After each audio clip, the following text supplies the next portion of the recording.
with Joe the Tailor. The question is, can you beat Joe the Tailor or not? God Guts probably the most opportune to do it off that last out. I just don't know if they're going to do it today. What do you think? Yeah, you know, Joe the Tailor has that early speed and should be the controlling speed in here, so no excuse on that front. I guess if anything, you're picking holes in the fact that he's run a lot of really hard races in a short period of time, and if that catches up to him, then all of a sudden the race becomes wide open. I think Joe the Tailor is probably the most likely winner, and that's where you're going to start.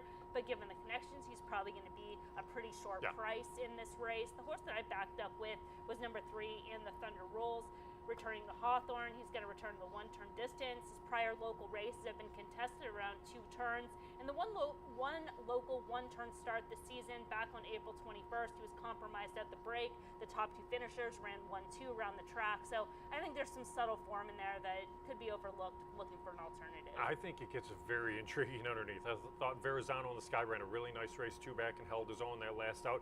Dash to the Cash probably needed that last start. Now you go a 16th of a mile further, should improve Andy get Amy back in the saddle. So yeah, that's a really intriguing race for the third. So we'll see kind of how things unfold there, but that's a race that I'll be curious to see. Joe the Tailor will be a short price favorite. I'm curious to see kind of how things unfold underneath. I think that's kind of one of those interesting races for the place pick 8, because he's probably the type of horse that gets used on most of the tickets, and if he does run out and you're spread, it could be a scenario. Now that there's no carryover, it can pay to 7 of 8, 6 of 8, things like that. So I'm always looking at it from like those opportunities, and when you can zig and zag in certain spots that you know the public is going to do one thing, and then try to get creative. And that's the thing, and you almost have to go one way or the other. You almost single on him in the sequence, or you go with some others and just toss